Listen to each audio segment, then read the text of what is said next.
তবে আমরা পৃথিবীতে ধর্মের নামে মানুষকে যুদ্ধ করতে দেখি। কিভাবে এটা সমাধান করব? খুবই ভালো একটা প্রশ্ন। আর এই প্রশ্নের আংশিক উত্তর আমি আগে দিয়েছি। আর আমি বলেছি যে ইসলাম ধর্ম আমাদেরকে বলে কোনো মানুষকে হত্যা করা উচিত নয়। সূরা মাইদার ৩২ নম্বর আয়াত। কিভাবে আমরা নিশ্চিত করব যে আমরা সবাই একত্রিত হব, কিভাবে পার্থক্যগুলো সমাধান করব, এটাও আমি আমার লেকচারে বলেছি। সূরা আল ইমরানের ৬৪ নম্বর আয়াতে উল্লেখ আছে যে তাআলাউ ইলা কালিমাতিন সাওয়াইন বাইনা বাইনাকুম। এসো সেই কথায় যাহা আমাদের এবং তোমাদের মধ্যে এক। মনে করো না আপনি 10 পয়েন্ট পেয়েছেন, আমিও 10 পয়েন্ট পেয়েছি।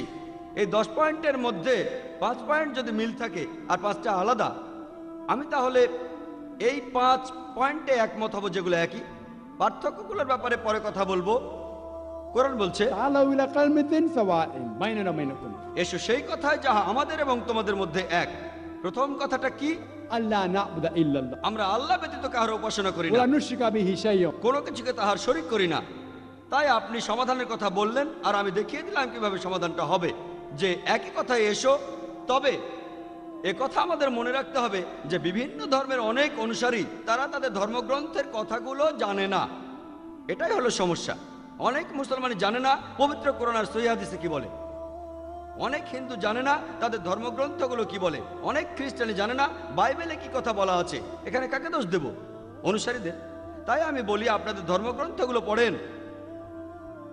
আমাদের মধ্যে পার্থক্যগুলো নিয়ে পরে কথা বলবো, আগে আমাদের সাদৃশ্যগুলো দেখি। আমি এর আগে ইসলাম আর খ্রিস্টান ধর্মের সাদৃশ্য নিয়ে বলেছি, সেখানেই বলেছি আমাদের পার্থক্যগুলো নিয়ে আমরা পরে আলোচনা করব। অন্ততপক্ষে আপনার বাইবেল আর আমাদের কোরআনে যে সাদৃশ্যগুলো আছে সেগুলো নিয়ে বলি, তাহলে আর যুদ্ধ হবে না। এখন আমি কি করছি? আমার লেকচারে আমি কোনো ধর্মের সমালোচনা করেছি? আমি বাধ্য হয়ে কিছু ধর্মের সমালোচনা করেছি যখন কেউ কেউ এমন প্রশ্ন করেছেন যে আমাকে সত্যি কথাটা বলতে হয়েছে। এছাড়া আমার লেকচারে, আমার ভিডিও ক্যাসেট দেখেন, আমি কোনো ধর্মের সমালোচনা করিনি, কোনো বিষয়েই না। আমি শুধু সাদৃশ্যগুলো দেখিয়েছি, আমি শুধু পার্থক্যগুলো নিয়ে। আমি ইসলাম আর হিন্দু ধর্মের পার্থক্যগুলো নিয়ে বলতে পারি, ইসলাম আর খ্রিস্টান ধর্মের পার্থক্য। আমি বিভিন্ন ধর্মের একজন ছাত্র। আমি বিভিন্ন ধর্মগ্রন্থ থেকে আলহামদুলিল্লাহ অনেক উদ্ধৃতি দিতে পারি। বিভিন্ন ধর্মের পার্থক্য সেটা প্রয়োজন হবে যখন তখন বলবো। যদি কেউ এই অনুষ্ঠানে গোলমাল করে আমাদের সেদিকে খেয়াল রাখতে হবে। এছাড়াও আমার লেকচারে আমি কোনো ধর্মের সমালোচনা করিনি। তাই আমি আপনাদের বলি আপনাদের ধর্মগ্রন্থগুলো পড়েন, তাহলে আপনার ধর্ম আর সর্বজনীন ভ্রাতৃত্বের কাছাকাছি আসবেন। ধর্মগ্রন্থ পড়ে আগে এক সৃষ্টিকর্তাকে মানেন। পার্থক্য নিয়ে পরে কথা বলবো, পার্থক্য নিয়ে আলোচনা পরে হবে। ইহুদি ধর্ম এই কথা বলে, খ্রিস্টান ধর্ম বলে, হিন্দু ধর্ম বলে, ইসলাম ধর্ম বলে, শিখ ধর্ম বলে, পার্সি ধর্ম বলে এক ঈশ্বরে বিশ্বাস করো আর তাকেই উপাসনা করো। কেন অনেক দেবতার পূজা? আগে এই ব্যাপারটা দেখেন, তারপর অন্য ব্যাপারগুলো দেখেন। যদি আমরা আমাদের এই সাদৃশ্যগুলো দেখি, এমনকি যদি 10টার মধ্যে 3টা তো মিল খুঁজে পাই, অন্ততপক্ষে সেই সাদৃশ্যকে আমরা মেনে নেওয়ার চেষ্টা করি। অন্য ব্যাপারে একমত হই বা না হই সেটা নিয়ে পরে কথা বলবো। তাহলে আমরা যদি আগে সাদৃশ্যগুলো দেখি, আমাদের মিলগুলো দেখি, বিশ্বাস করেন বেশিরভাগ সমস্যাই আর থাকবে না। বিশ্বাস করেন। আর আমি সেই কাজই করছি। আমি পৃথিবীর বিভিন্ন দেশে যাই আর সেখানে অনেক অমুসলিমের সাথে দেখা হয়, আর তাদের অনেকেই তাদের ধর্ম সম্পর্কে খুব বেশি সচেতন নয়, আমাদের ধর্ম সম্পর্কেও না। অনেকেই আমাকে প্রশ্ন করে, তারাও ধর্মগ্রন্থ সম্পর্কে তেমন কিছু জানে না। যারা প্রশ্ন করে আসলে তাদের শিক্ষিত করে তুলি, তাদের আমি শিখিয়ে দেই কোরআনের কথা, বেদের কথা, বাইবেলের কথা। আর আমি উদ্ধৃতি দেওয়ার সময় রেফারেন্সটা দেই যাতে লোকে বলতে না পারে যে আমি যা খুশি তাই বলছি। আর সব ধর্মগ্রন্থের উদ্ধৃতি আপনারা পাবেন ইসলামিক রিসার্চ ফাউন্ডেশনে। আমাদের লাইব্রেরিতে বেদের অনেকগুলো অনুবাদ করা বই আছে। আমাদের কাছে অনেক প্রকার বাইবেল আছে। আমাদের কাছে প্রায় 30টা বাইবেলের সংস্করণ আছে আলহামদুলিল্লাহ। আপনি যে গোত্রেরই হন না কেন, প্রোটেস্ট্যান্ট, ক্যাথলিক বা অন্য কিছু, আমি ধর্মগ্রন্থ থেকে উদ্ধৃতি দেই। তাই আপনি যদি বলেন ভাই জাকির ভুল বলছে, আপনাকে মানতে হবে ধর্মগ্রন্থই ভুল বলছে। এগুলো উদ্ধৃতি। আর আমার লেকচারে উদ্ধৃতিই বেশি থাকে, বিভিন্ন ধর্মগ্রন্থ থেকে উদ্ধৃতি। যদি ধর্মগ্রন্থগুলো না মানেন সেটা আপনার ব্যাপার, যদি একমত না হন সেটা সম্পূর্ণ আপনার ব্যাপার। তবে কোরআন বলছে ধর্মে আংশিক বলে কিছু নেই, সত্য কথাগুলো মিথ্যার চেয়ে আলাদা। আমি হিন্দু ধর্মের সত্য কথাগুলো বলেছি, যদি আপনি মানতে চান তাহলে মেনে নেন, না মানলে কোনো দরকার নেই। একবার একটা সিম্পোজিয়াম হয়েছিল ইসলাম ধর্ম, হিন্দু ধর্ম আর খ্রিস্টান ধর্মে ঈশ্বরের ধারণার উপর। লোকে এটাকে বিতর্ক বলবে। একজন হিন্দু পণ্ডিত কেরালা আর কালিকটের, একজন খ্রিস্টান ফাদার কালিকটের, আর আমি সেখানে বলেছিলাম ইসলাম ধর্ম নিয়ে। প্রায় 4.5 ঘন্টার একটা বিতর্ক কিনতে পাওয়া যায়। পণ্ডিত একজন হিন্দু ধর্মের, খ্রিস্টান ধর্মের, আর আমি শুধু ছাত্র। আমার মতামত সেখানে বলেছি, আর শ্রোতারা সেটা বিচার করবেন। আমি সাদৃশ্য নিয়ে কথা বলেছি, তাদের ধর্মগ্রন্থের উদ্ধৃতি, এই অধ্যায় ওই অনুচ্ছেদ, এই অধ্যায় অনুচ্ছেদ। পৃথিবীর সব মানুষকে যদি একত্রিত করতে চান তাহলে সাদৃশ্যগুলো দেখেন, পার্থক্য নিয়ে পরে আলোচনা করা যাবে। আশা করি উত্তরটা পেয়েছেন। تعالوا إلى كلمة سواء بيننا وبينكم এসো সেই কথায়। জাকির ভাই, আমার প্রশ্নটা খুব সাধারণ। আপনার নামটা প্লিজ? প্রফেসর দেওরে। আমি কোনো ধর্ম নিয়ে পড়াশোনা করিনি, আর কোনো ধর্মে বিশ্বাসও করি না। এখানে আমার প্রশ্নটা হলো, আপনি কি বিশ্বাস করেন যে পৃথিবীতে অনেকগুলো ধর্ম আছে আর এই ধর্মগুলো থাকার প্রয়োজন আছে? কারণ আপনার লেকচারে আপনি নিজেই বলেছেন যে আল্লাহ সর্বশক্তিমান স্রষ্টা, পৃথিবীর সব মানুষকে তৈরি করেছেন পুরুষ এবং নারী হিসাবে, এবং তিনিই তাদের বিভক্ত করেছেন, ভাগ করেছেন বিভিন্ন ধর্মে, বিভিন্ন এলাকা, ইত্যাদি ইত্যাদি, যাতে করে তারা নিজেদের মধ্যে যুদ্ধ না করে, বরং একে অন্যকে যাতে বুঝতে পারে। এখন আপনি কি আমাকে বুঝিয়ে বলবেন ক্রুসেডের উদ্দেশ্য কি ছিল? আর এটাও কি আমাকে বুঝিয়ে বলবেন আপনি নিজেই যেটা বললেন যে হিন্দুইজম আর ইসলাম ধর্ম, এই দুইটার মধ্যে পার্থক্যটা? আপনি আপনার লেকচারেই বললেন যে একটা হলো হিন্দুইজম আর অন্যটা হলো ইসলাম ধর্ম। আপনি কখনোই বলেননি যে হিন্দুইজম একটা ধর্ম। আপনার লেকচারে আপনি নিজেই বললেন হিন্দুইজম আর ইসলাম ধর্মের পার্থক্য সেটা হলো হিন্দুরা বিশ্বাস করে যে সব কিছুই স্রষ্টা, আর মুসলমানরা বিশ্বাস করে সব কিছুই হলো স্রষ্টা। যদি সব কিছুই স্রষ্টার হয়ে থাকে তাহলে এত খুনোখুনি হচ্ছে কেন? হোক সেটা ইন্ডিয়ায় অথবা পৃথিবীর অন্য যে কোনো জায়গায়, এমনকি মুসলমান দেশগুলোতে এসব হচ্ছে। অনেক ধন্যবাদ ভাই, খুব সুন্দর প্রশ্ন করেছেন। আর আপনি বললেন যে আমি আমার লেকচারে বলেছি যে সর্বশক্তিমান ঈশ্বর সব মানুষকে বানিয়েছেন মাত্র একটি যুগল থেকে, পুরুষ এবং নারী। তারপর তিনি তাদেরকে বিভক্ত করেছেন বিভিন্ন ধর্মে। ভাই, আমি এই কথাটা কখনোই বলিনি যে সর্বশক্তিমান ঈশ্বর মানুষকে বিভক্ত করেছেন বিভিন্ন ধর্মে। রেকর্ড করে রাখতে পারেন, আমি কখনোই বলিনি যে বিভিন্ন ধর্মে। আমি বলেছি বিভিন্ন জাতি আর উপজাতিতে। অনেক জাতি, অনেক রং, বিভিন্ন ধর্মে না। আল্লাহ বলেছেন ধর্ম একটাই। সর্বশক্তিমান ঈশ্বর মানুষকে কখনোই বিভিন্ন ধর্মে ভাগ করেননি। ধর্ম কেবলমাত্র একটাই, তিনি ভাগ করেছেন বিভিন্ন জাতি, রং আর বিভিন্ন ভাষায়, যাতে আপনারা একে অন্যের সাথে পরিচিত হতে পারেন। আর আপনারাও বুঝতে পারলেন যে অমুক লোকটা এসেছে অমুক জাতি থেকে, মানে অমুক অঞ্চল থেকে। ধর্ম না, অঞ্চল, এটা ধর্ম না। তাই আপনি যে ধর্মের কথা বলছেন সেটা ঠিক না, বাকি সব ঠিক আছে। বিভিন্ন ভাষা, বিভিন্ন রং, বিভিন্ন জাতি, আমি একমত, যাতে তারা অন্যের সাথে পরিচিত হতে পারে, একে অন্যের সাথে যুদ্ধ করার জন্য নয়। আপনি বললেন যে আমি নাকি কখনো হিন্দুইজমকে ধর্ম বলিনি। আপনি এটাও ঠিক বললেন না। আমি বলেছি ধর্ম হলো সর্বশক্তিমান ঈশ্বরে বিশ্বাস করা। অক্সফোর্ড ডিকশনারি বলছে এই হিন্দুইজমকে বুঝতে হলে, হিন্দু ধর্মটাকে বুঝতে হলে আপনাকে এই ধর্মের ঈশ্বরের ধারণাকে বুঝতে হবে। আপনি যদি ইহুদি ধর্মকে বুঝতে চান তাহলে আপনাকে ইহুদি ধর্মের ঈশ্বরের ধারণাকে বুঝতে হবে। আপনি যদি খ্রিস্টান ধর্মকে বুঝতে চান তাহলে খ্রিস্টান ধর্মের ঈশ্বরের ধারণাকে বুঝতে হবে। যদি আপনি ইসলাম ধর্মকে জানতে চান তাহলে ইসলাম ধর্মের ঈশ্বরের ধারণাকে বুঝতে হবে। আমি সেটাই বলেছি। এই সমস্ত বিভেদগুলো কে তৈরি করেছেন? ঈশ্বর করেননি। আল্লাহ পরিষ্কারভাবে সূরা আনামের 159 নম্বর আয়াতে উল্লেখ করেছেন যে যারা দিন সম্পর্কে নানা মতের সৃষ্টি করিয়াছে তাহাদের কোনো দায়িত্ব তোমার নয়। ধর্মকে আপনি ভাগ করতে পারেন না। যারা ধর্মকে ভাগ করে তারা ভুল করছে। আপনি বললেন যে কেন মানুষ একে অন্যকে হত্যা করে, এটা আপনি তাদের জিজ্ঞেস করুন। যেমন ধরুন একজন শিক্ষক ছাত্রদের বলল নকল করো না, ছাত্ররা নকল করে। এখানে কে দোষী, শিক্ষক না ছাত্র? ছাত্র দোষী। এখানে আল্লাহ মানুষ জাতির প্রত্যেককে একটা স্বাধীন ইচ্ছা শক্তি দিয়েছেন যে তোমরা যা খুশি করতে পারো, আমি শুধু গাইডেন্সটা দেব। সর্বশেষ আর চূড়ান্ত গাইডেন্স, সর্বশেষ আর চূড়ান্ত আসমানি কিতাব হলো পবিত্র কোরআন। এখানে সব নির্দেশগুলো দেওয়া আছে। আর আল্লাহ বলেছেন, আমি আমার লেকচারও বলেছি যে সূরা মাইদার 32 নম্বর আয়াতে উল্লেখ আছে, যদি কেউ কোনো মানুষকে হত্যা করে, হোক সে মুসলিম বা অমুসলিম, হোক সে হিন্দু, ইহুদি, খ্রিস্টান, শিখ, যে কেউ, যদি সেটা হত্যাকাণ্ডের অপরাধে না হয়, যদি দুনিয়া ধ্বংসাত্মক কাজের জন্য না হয়, তাহলে সেজন্য পুরো মানব জাতিটাকে হত্যা করলো। যদি কেউ কোনো মানুষকে বাঁচায় তাহলে সেজন্য পুরো মানব জাতিটাকেই বাঁচালো। তাই সর্বশক্তিমান ঈশ্বর মানুষের এই একে অন্যের সাথে খুনোখুনি পছন্দ করেন না। কিন্তু মানুষ যদি তার কথা না শোনে, কাকে দোষ দেবেন? দোষ মানুষের। এই পৃথিবীতে আল্লাহ বলেছেন সূরা মুলকের 2 নম্বর আয়াতে আছে যে এই পৃথিবীতে আল্লাহ সৃষ্টি করিয়াছেন মৃত্যু মৃত্যু এবং জীবন তোমাদিগকে পরীক্ষা করিবার জন্য। আল্লাহ মৃত্যু আর জীবন তৈরি করেছেন আমাদের সবাইকে পরীক্ষা করার জন্য। আল্লাহ এখানে ইন্টারফেয়ার করেন না, তিনি চাইলে করতে পারতেন।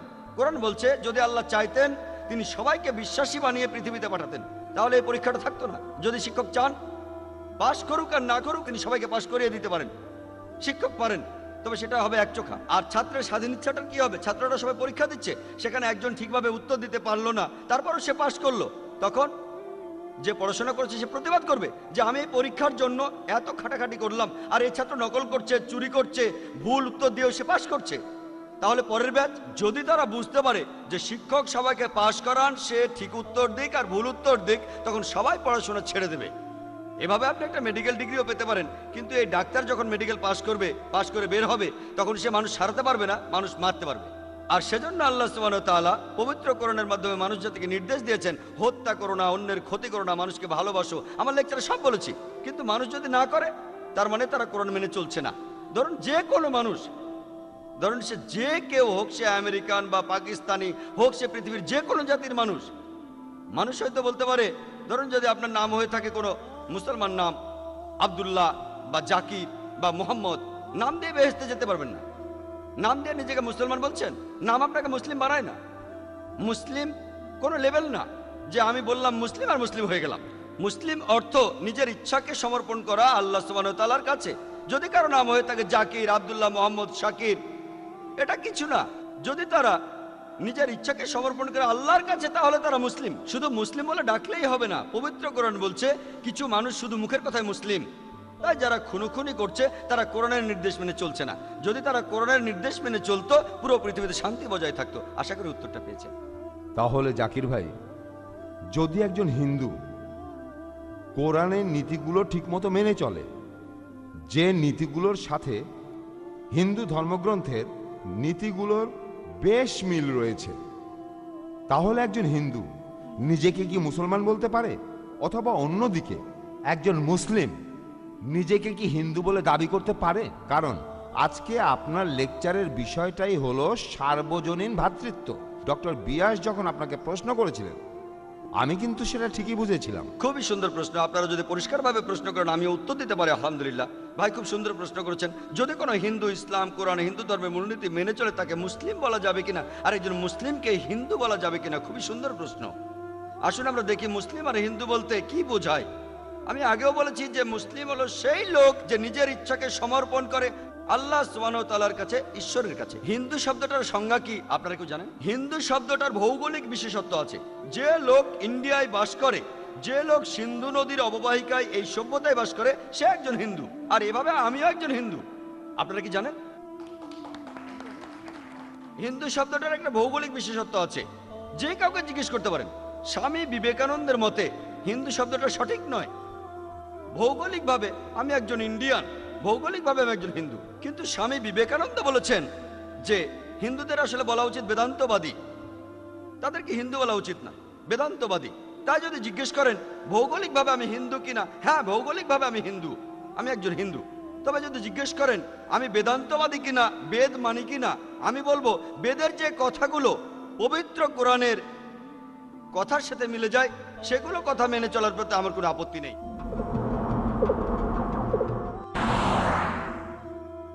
তাহলে জাকির ভাই, যদি একজন হিন্দু কোরআনের নীতিগুলো ঠিকমতো মেনে চলে, যে নীতিগুলোর সাথে হিন্দু ধর্মগ্রন্থের নীতিগুলোর বেশ মিল রয়েছে, তাহলে একজন হিন্দু নিজেকে কি মুসলমান বলতে পারে? অথবা অন্যদিকে একজন মুসলিম নিজেকে কি হিন্দু বলে দাবি করতে পারে? কারণ আজকে আপনার লেকচারের বিষয়টাই হলো সার্বজনীন ভ্রাতৃত্ব। ডক্টর বিয়াস যখন আপনাকে প্রশ্ন করেছিলেন, আমি কিন্তু সেটা ঠিকই বুঝেছিলাম। খুবই সুন্দর প্রশ্ন। আপনারা যদি পরিষ্কারভাবে প্রশ্ন করেন আমি উত্তর দিতে পারি আলহামদুলিল্লাহ। ভাই খুব সুন্দর প্রশ্ন করেছেন। যদি কোনো হিন্দু ইসলাম, কোরআন, হিন্দু ধর্মের মূলনীতি মেনে চলে, তাকে মুসলিম বলা যাবে কিনা, আর একজন মুসলিমকে হিন্দু বলা যাবে কিনা, খুবই সুন্দর প্রশ্ন। আসুন আমরা দেখি মুসলিম আর হিন্দু বলতে কি বোঝায়। আমি আগেও বলেছি যে মুসলিম হলো সেই লোক যে নিজের ইচ্ছাকে সমর্পণ করে আল্লাহ সুবহানাহু ওয়া তাআলার কাছে, ঈশ্বরের কাছে। হিন্দু শব্দটার সংজ্ঞা কি আপনারা কেউ জানেন? হিন্দু শব্দটার ভৌগোলিক বিশেষত্ব আছে। যে লোক ইন্ডিয়ায় বাস করে, যে লোক সিন্ধু নদীর অববাহিকায় এই সভ্যতায় বাস করে, সে একজন হিন্দু। আর এভাবে আমিও একজন হিন্দু। আপনারা কি জানেন? হিন্দু শব্দটার একটা ভৌগোলিক বিশেষত্ব আছে, যে কাউকে জিজ্ঞেস করতে পারেন। স্বামী বিবেকানন্দের মতে হিন্দু শব্দটা সঠিক নয়। ভৌগোলিকভাবে আমি একজন ইন্ডিয়ান, ভৌগোলিকভাবে আমি একজন হিন্দু, কিন্তু স্বামী বিবেকানন্দ বলেছেন যে হিন্দুদের আসলে বলা উচিত বেদান্তবাদী, তাদেরকে হিন্দু বলা উচিত না, বেদান্তবাদী। তাই যদি জিজ্ঞেস করেন ভৌগোলিকভাবে আমি হিন্দু কিনা, হ্যাঁ ভৌগোলিকভাবে আমি হিন্দু, আমি একজন হিন্দু। তবে যদি জিজ্ঞেস করেন আমি বেদান্তবাদী কিনা, বেদ মানি কিনা, আমি বলবো বেদের যে কথাগুলো পবিত্র কোরআনের কথার সাথে মিলে যায় সেগুলো কথা মেনে চলার প্রতি আমার কোনো আপত্তি নেই। যেমন ধরুন, সৃষ্টিকর্তা মাত্র একজন, কিন্তু যদি বলেন আমি বিশ্বাস করি কিনা সৃষ্টিকর্তা ব্রাহ্মণদের মাথা থেকে সৃষ্টি করিয়েছেন, আর এমন গোত্র যেটা সবচেয়ে উপরের গোত্র, আর ক্ষত্রিয়দের তার বুক থেকে। আমি বেদ থেকে উদ্ধৃতি দিচ্ছি, যদি আপনি বেদ বিশ্বাস না করেন সেটা আপনার সমস্যা ভাই, তবে আমি বেদ থেকে উদ্ধৃতি দিচ্ছি। এখানে বেদের অনেক পণ্ডিত বসে আছেন, তাদের জিজ্ঞেস করে দেখতে পারেন। বেদ বলছে আমি না, বৈশ্যরা উরু থেকে এসেছে, আর আর শূদ্ররা এসেছে ঈশ্বরের পা থেকে। তো এই ধারণার সাথে আমি একেবারে একমত না। ঠিক তাই, তবে যদি জিজ্ঞেস করেন আমি বেদের দর্শনে বিশ্বাস করি কিনা, আমি বলবো না, হিন্দু ধর্মের এই দর্শনে আমি বিশ্বাস করি না। তাহলে আপনার কথায় যে ইন্ডিয়ায় থাকে সেই হিন্দু? হ্যাঁ, আপনি তাই বললেন? আমরা ভৌগোলিকভাবে হিন্দু। খুব ভালো হ্যাঁ ভাই, আপনি ঠিকই আমরা বলেছেন। সবাই এখানে যে হিন্দু, লোক সবাই ইন্ডিয়ায় বাস হিন্দু। করে, সে একজন হিন্দু। একইভাবে যে লোক আমেরিকায় বাস করে সে একজন আমেরিকান হবেই, সে একজন আমেরিকান। খুব খুব ভালো, খুব ভালো, আলহামদুলিল্লাহ। খুব ভালো। তাই যে লোক ইন্ডিয়াতে থাকে, খুব ভালো। তাহলে আমরা এখানে যারা আছি সবাই হ্যাঁ। হিন্দু, আপনিও হিন্দু। ঠিক তাই, আমি আপনার সঙ্গে একমত। ভৌগোলিকভাবে ইন্ডিয়ায় যারা বসবাস করে তারা সবাই হিন্দু, আমি আপনাদের সঙ্গে একমত। ভৌগোলিক সংজ্ঞা অনুযায়ী যদি আপনি বলেন, যদি বলেন যে ইন্ডিয়ায় যারা বাস করে তারা হিন্দু, ঠিক কথা, সব পণ্ডিতই মানবেন ইন্ডিয়ায় যারা বাস করে তারা হিন্দু। ভৌগোলিকভাবে আমিও একজন হিন্দু, কিন্তু ইন্ডিয়ায় বসবাস করে আমি মুসলিম হতে পারি? হ্যাঁ, অবশ্যই। তাই একজন লোক মুসলিম হিন্দু দুটোই হতে পারে। হ্যাঁ, সেই মুসলিম যদি ইন্ডিয়ায় বসবাস করে সে একজন হিন্দু হতে পারে। তবে যদি একজন হিন্দু আমেরিকায় বসবাস করে সে আসলে হিন্দু নয়, আপনারা জানেন, সে একজন আমেরিকান। তাই হিন্দুইজমকে আপনি একটা সর্বজনীন ধর্ম বলতে পারেন না। পণ্ডিতরা তাই বলেন হিন্দু ধর্মটা শুধুমাত্র ইন্ডিয়াতেই সীমাবদ্ধ। এটা কোনো ধর্ম না, এটা একটা ভৌগোলিক বিশেষত্ব। স্বামী বিবেকানন্দের মতে, তিনি একজন বিখ্যাত পণ্ডিত, হিন্দুইজম শব্দটা হলো একটা মিসনোমার। মিসনোমার মানে জানেন? মিসনোমার মানে ভুল অর্থে শব্দ প্রয়োগ করা। এই শব্দটা আসলে হওয়া উচিত বেদান্তবাদী। তাই যদি আমাকে বলেন আমি একজন হিন্দু কিনা, আমি বলবো যদি হিন্দু বলতে ইন্ডিয়ায় বসবাসকারীকে বোঝান তাহলে অবশ্যই আমি একজন হিন্দু। কিন্তু যদি বলেন হিন্দু হলো সেই লোক যে পুজো করে, একটু আগে ভাই আপনি যেটা বললেন যে সে বিশ্বাস করে অনেক অনেক দেবতা যাদের আকার আছে আর দেবতার হাত আছে, মাথা আছে, সেক্ষেত্রে আমি হিন্দু না। কিন্তু যদি ভৌগোলিক বিশেষত্বের কথা বলেন, হ্যাঁ আমি একজন হিন্দু। একইভাবে একজন হিন্দু মুসলিম হতে পারে, হ্যাঁ একজন ইন্ডিয়ান মুসলিম হতে পারে, একজন হিন্দু মুসলিম হতে পারে। কিন্তু যদি সেই ইন্ডিয়ান মূর্তি পূজা করে সে মুসলিম হতে পারবে না। কারণ পবিত্র কোরআনে সূরা নিসার 48 নম্বর আয়াতে উল্লেখ আছে, এছাড়া সূরা নিসার 116 নম্বর আয়াতে উল্লেখ আছে যে আল্লাহ সুবহানাহু ওয়া তাআলা তাহার সহিত শরীক করাকে ক্ষমা করেন না, কাউকে শরীক করা হলে। এছাড়া অন্য সব ইচ্ছা করলে ক্ষমা করতে পারেন, তবে শিরকে তিনি ক্ষমা করেন না। তাই একজন ইন্ডিয়ান যে ইন্ডিয়ায় বাস করে ভৌগোলিকভাবে হিন্দু মুসলিম হতে পারে, কিন্তু যদি সেই ভৌগোলিক হিন্দু ইন্ডিয়ান আল্লাহর আদেশ না মানেন, অর্থাৎ এক ঈশ্বরে বিশ্বাস না করা, নবী সাল্লাল্লাহু আলাইহি সাল্লামকে বিশ্বাস না করা, তাহলে সে মুসলিম হতে পারবে না। যে মুসলমান কোরআনের নির্দেশ মেনে চলে আর ইন্ডিয়ায় বাস করে সে একজন ইন্ডিয়ান মুসলিম। আশা করি পরিষ্কার হয়েছে। দুটো বিষয় আমি পরিষ্কার করে বলতে চাই। প্রথমে, আপনি হয়তো আমার কথা পরিষ্কারভাবে বুঝতেই পারেন না। ভাই, এখন আমাদের অনুষ্ঠানের প্রশ্ন উত্তর পর্ব চলছে, তাই একবারে একটা প্রশ্ন করবেন। আপনি একবারই আপনার প্রশ্নটা করে ফেলেন, তারপর বক্তার উত্তরটা শোনেন। আমাদের এই প্রশ্নোত্তর পর্ব শেষ হলে তখন আপনি এই বিষয়টা নিয়ে আলোচনা করতে পারেন। অনুষ্ঠানের মাঝখানে সবাই হয়তো বিষয়টা নিয়ে আলোচনায় খুব একটা আগ্রহ পাবেন না। এখানে আমরা সবাই এই একটা প্রশ্নে আটকে গেছি, অন্য শ্রোতাদেরও প্রশ্ন করার সুযোগ দিতে হবে। হ্যাঁ, অ্যাডভোকেট হেগডে। এটা প্রশ্নোত্তর পর্ব, বিতর্ক অনুষ্ঠান না। আপনারা যেটা করছেন সেটা একটা বিতর্ক অনুষ্ঠান হয়ে যাচ্ছে। এখানে আপনারা বিভিন্ন প্রশ্ন করবেন আর বক্তা সেগুলোর উত্তর দেবেন। আমার প্রশ্নের উত্তর পেয়েছি, কিন্তু সন্তুষ্ট হতে পারিনি। ঠিক আছে, আপনি এখন বসেন, অন্যকে প্রশ্ন করতে না দিন। ঠিক আছে, আমার কোনো আপত্তি নেই, তবে আমার অন্য আরো একটা প্রশ্ন আছে। আমার কথা শুনেন ভাই। আরো একটা প্রশ্ন কথা আছে। শুনেন। আমার কাছে চিরকুটে একটা প্রশ্ন এসেছে। মিস্টার মেহতা জানতে চেয়েছেন কেন বেশিরভাগ মুসলমানই মৌলবাদী আর সন্ত্রাসী। এই প্রশ্নটা করেছেন ভাই মেহতা, কেন বেশিরভাগ মুসলমান মৌলবাদী আর সন্ত্রাসী। আমাকে প্রশ্ন করেছেন, আমি উত্তর দিচ্ছি। যদি পছন্দ হয় মেনে নেবেন, পছন্দ না হলে মানবেন না। পবিত্র কোরআনে সূরা বাকারার 256 নম্বর আয়াতে উল্লেখ আছে, লা ইকরাহা ফিদ্দিন। দিন সম্পর্কে জোরজবস্তি নেই, ভ্রান্ত হইতে সত্য সুস্পষ্ট হইয়াছে। আমি সত্যটা আপনাদের কাছে বলছি, পছন্দ হলে সেটা মানবেন, পছন্দ না হলে মানবেন না, কোনো সমস্যা নেই। দিন সম্পর্কে জোরজবস্তি নেই। লা ইকরাহা ফিদ্দিন। সূরা বাকারার 256 নম্বর আয়াতে উল্লেখ আছে। ভাই মেহতা প্রশ্ন করেছেন, কেন বেশিরভাগ মুসলমানই মৌলবাদী, কেন তারা সন্ত্রাসী। মৌলবাদী শব্দটার অর্থ আসলে কি? মৌলবাদী হলো সেই লোক যে কোনো মূলনীতি মেনে চলেন। যেমন ধরুন, কোনো লোক ভালো গণিতজ্ঞ হতে চাইলে তাকে জানতে হবে, অনুসরণ করতে হবে আর মানতে হবে গণিতের মূল নীতিগুলো। তাকে গণিতের ক্ষেত্রে মৌলবাদী হতে হবে যদি সে ভালো গণিতজ্ঞ হতে চায়। যদি কেউ ভালো বিজ্ঞানী হতে চায়, তাকে জানতে হবে, অনুসরণ করতে হবে আর মানতে হবে বিজ্ঞানের মূল নীতিগুলো। একজন ভালো বিজ্ঞানী হতে হলে তাকে বিজ্ঞানের ক্ষেত্রে মৌলবাদী হতে হবে। যদি কেউ ভালো ডাক্তার হতে চায়, তাকে জানতে হবে, অনুসরণ করতে হবে আর মানতে হবে মেডিসিনের মূলনীতিগুলো। একজন ভালো ডাক্তার হতে হলে তাকে মেডিসিনের ক্ষেত্রে মৌলবাদী হতে হবে। আপনি ঢালাওভাবে বলতে পারবেন না যে সব মৌলবাদী ভালো বা খারাপ। এটা বলতে পারবেন না যে সব মৌলবাদী খারাপ বা সব মৌলবাদী ভালো। যেমন ধরুন, একজন মৌলবাদী ডাকাত, যে ডাকাতি করার ব্যাপারে ওস্তাদ, কিন্তু সে সমাজের জন্য ক্ষতিকর। সে শুধু ডাকাতি করে, কোনোভাবে ভ্রাতৃত্ব বজায় রাখে না, সে আসলেই ভালো মানুষ নয়। আর অন্যদিকে ধরুন একজন মৌলবাদী ডাক্তার, যে মেডিসিনের মূলনীতিগুলো জানে এবং মেনে চলে আর সে অসুস্থ মানুষকে সুস্থ করে, সে একজন ভালো মানুষ, সে মানুষকে সাহায্য করে। তাই আপনি মৌলবাদীদের সবাইকে এক কাতারে ফেলতে পারেন না। এখন মুসলমানরা মৌলবাদী কিনা, আমি একজন মৌলবাদী মুসলমান হিসেবে গর্বিত, কারণ আমি জানি, আমি মানি আর আলহামদুলিল্লাহ আমি ইসলামের সবগুলো মূলনীতি পালন করার চেষ্টা করি। আমি একজন মৌলবাদী মুসলমান হিসেবে গর্বিত। আর প্রত্যেক মুসলিম যদি সে ভালো মুসলিম হতে চায়, তাকে মৌলবাদী মুসলিম হতে হবে, তা না হলে ভালো মুসলিম হতে পারবে না। প্রত্যেক হিন্দুকে ভালো হিন্দু হতে চাইলে তাকে মৌলবাদী হিন্দু হতে হবে, না হলে সে ভালো হিন্দু হতে পারবে না। প্রত্যেক খ্রিস্টানকে ভালো খ্রিস্টান হতে চাইলে তাকে মৌলবাদী খ্রিস্টান হতে হবে, না হলে সে ভালো খ্রিস্টান হতে পারবে না। কথা হলো, মৌলবাদী মুসলমান ভালো না খারাপ, সেটাই প্রশ্ন। আলহামদুলিল্লাহ, ইসলামের মূল নীতিগুলো, আপনি ইসলামে একটা মূল নীতিও খুঁজে পাবেন না যেটা মানবতার বিরুদ্ধে। এখানে অনেক ভাই অনেক প্রশ্ন করেছেন, কারণ তাদের কিছু ভুল ধারণা ছিল। এই ভুল ধারণাগুলোর কারণে আপনি মনে করতে পারেন যে ইসলামের এই শিক্ষাটা ভুল। যেমন একজন বললেন গরু জবাই করা অন্যায়, আমি তার উত্তরও দিয়েছি। ভাই আমাকে প্রশ্ন করেছিলেন, আমি তার উত্তর দিয়েছি। তাই যে লোক এ ব্যাপারে কম জানেন, তিনি ভাবতে পারেন যে ইসলাম ধর্মের কিছু কিছু মূলনীতি ভুল। কিন্তু যে লোকের ইসলাম সম্পর্কে জ্ঞান আছে, তিনি বলবেন ইসলাম ধর্মের একটি শিক্ষাও মানবতার বিরুদ্ধে যায় না, সমাজের বিরুদ্ধে যায় না।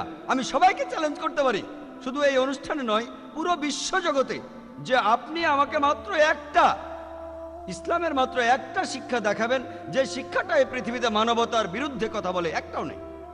কারো কাছে খারাপ লাগতে পারে, তবে সব মিলিয়ে ইসলামের শিক্ষাগুলো সর্বজনীন ভ্রাতৃত্ব বজায় রাখে, মানবতার কথা বলে। ইসলামে মানবতা বিরোধী কিছু নেই। আর আমি আবারও চ্যালেঞ্জ করছি, এখানে শ্রোতাদের মধ্যে যে কেউ আমাকে প্রশ্ন করতে পারেন, আমি আপনাদের ভুল ধারণাগুলো ভাঙাবো ইনশাল্লাহ। পরে যখন সময় আসবে, যখন আরো প্রশ্ন করবেন, একবারে একটা প্রশ্ন করবেন আর অন্যদেরকেও প্রশ্ন করার সুযোগ দেন। আমাদের এখানে কিছু নিয়ম মানতে হবে। এই মাইকে প্রায় আধ ঘন্টা ধরে কেউ প্রশ্ন করছেন না, কেউ প্রশ্ন করেননি। আমি আপনাদের বলেছি আপনারা প্রশ্ন করেন। আপনারা আমাকে একের পর এক প্রশ্ন করতে থাকেন, প্রতি 3টে প্রশ্নের মধ্যে একটা প্রশ্ন করেন, কোনো সমস্যা নেই। আমাদের অনুষ্ঠানে যতক্ষণ সময় আছে ততক্ষণ যত খুশি প্রশ্ন করেন, কোনো সমস্যা নেই। তাই আমি মৌলবাদী মুসলমান হিসেবে গর্ববোধ করি। তবে আপনারা যদি মৌলবাদ শব্দটা সংজ্ঞা পড়েন, এটা ওয়েবস্টার ডিকশনারিতে আছে, বলা হচ্ছে মৌলবাদ ছিল একটা আন্দোলন যেটা শুরু হয়েছিল 20 শতাব্দীর প্রথম দিকে। সেটা করেছিল একদল খ্রিস্টান, আমেরিকার প্রোটেস্ট্যান্টরা। তারা সেখানে বলেছিল যে শুধুমাত্র বাইবেলের কথাগুলি, বাইবেলের শিক্ষাগুলি শুধু ঈশ্বরের কথা নয়, বাইবেলের প্রত্যেকটা শব্দ এসেছে সর্বশক্তিমান ঈশ্বরের কাছ থেকে। তাই মৌলবাদী শব্দটা প্রথম ব্যবহার করা হয়েছিল আমেরিকার একদল প্রোটেস্ট্যান্ট খ্রিস্টানকে বোঝানোর জন্য, যারা প্রোটেস্ট করে বলেছিল যে বাইবেলের প্রত্যেকটা অক্ষর আর শব্দ এসেছে সর্বশক্তিমান ঈশ্বরের কাছ থেকে।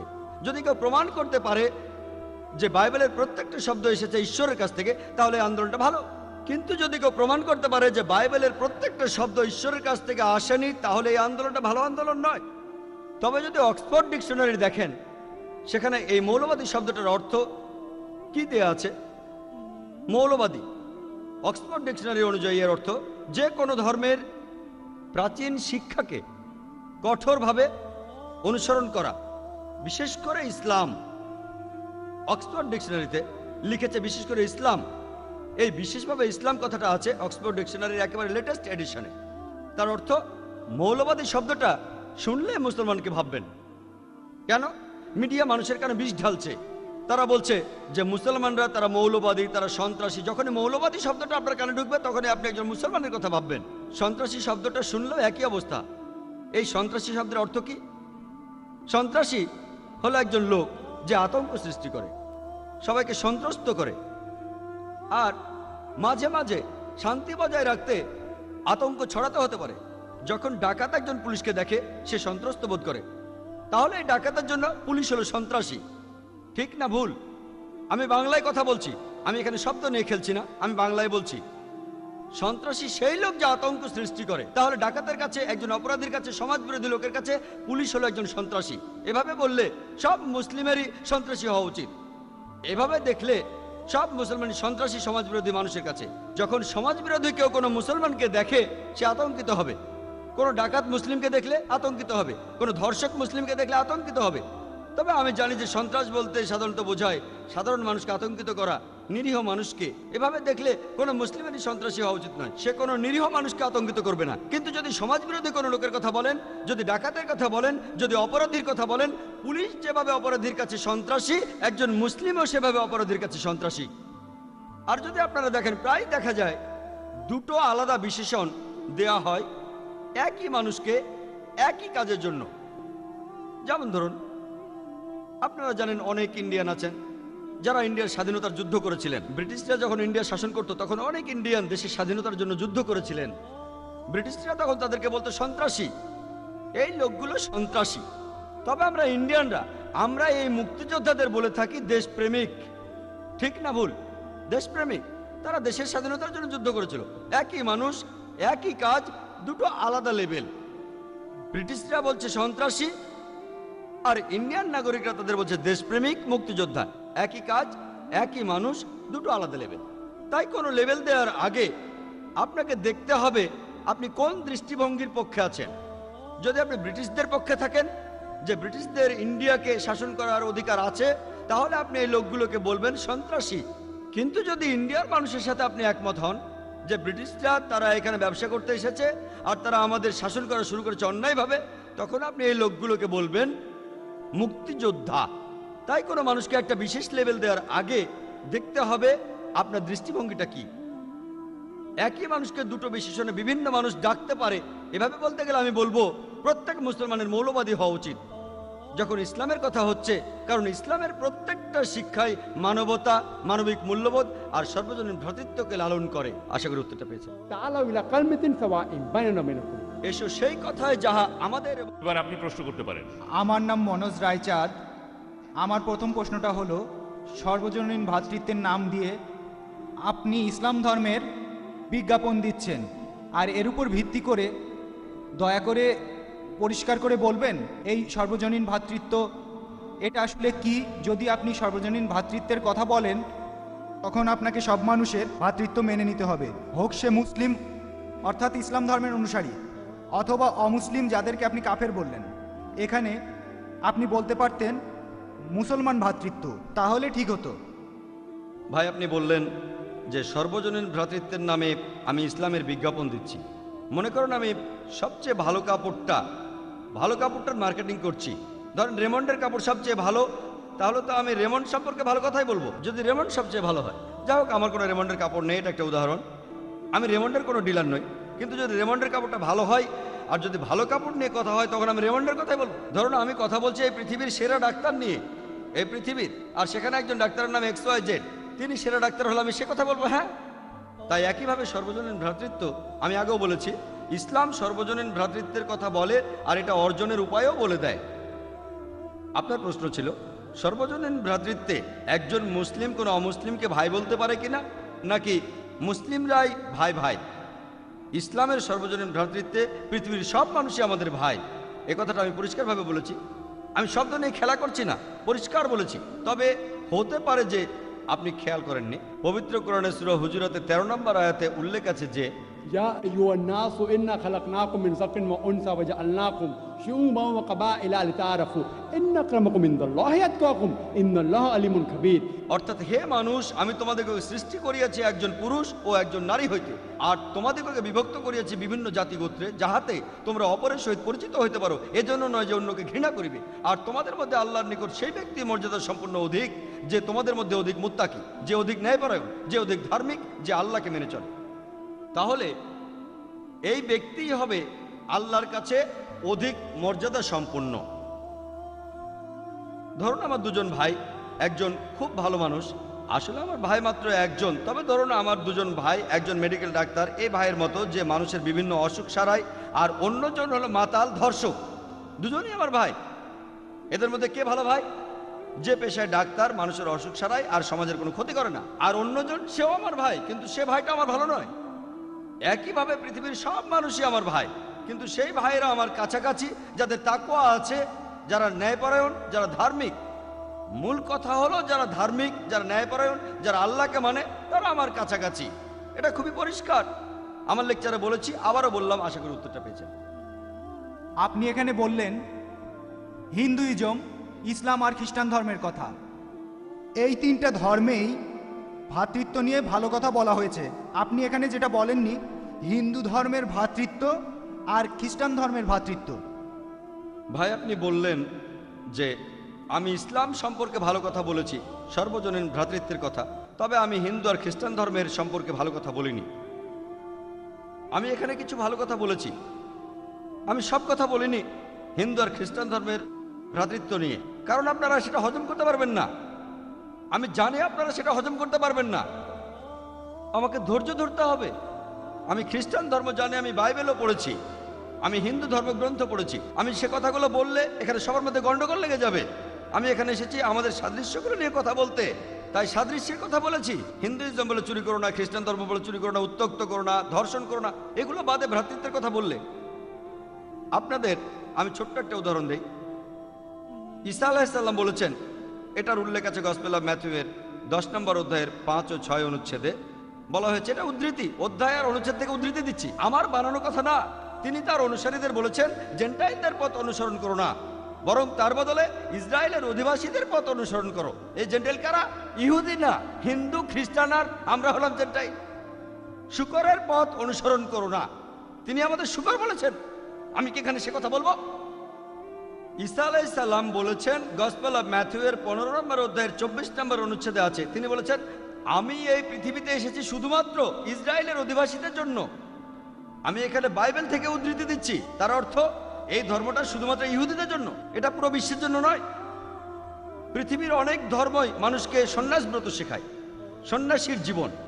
যদি ঈশ্বরের কাছে যেতে চান, এই পৃথিবীকে পরিত্যাগ করতে হবে, পৃথিবীর জীবনকে পরিত্যাগ করতে হবে। বেশিরভাগ ধর্ম এই কথা বলে, হিন্দুইজম বলে, খ্রিস্টান ধর্ম বলে, ঈশ্বরের কাছে যেতে হলে পৃথিবীকে ত্যাগ করতে হবে। পবিত্র কোরআনের মধ্যে সূরা হাদীদের 27 নম্বর আয়াত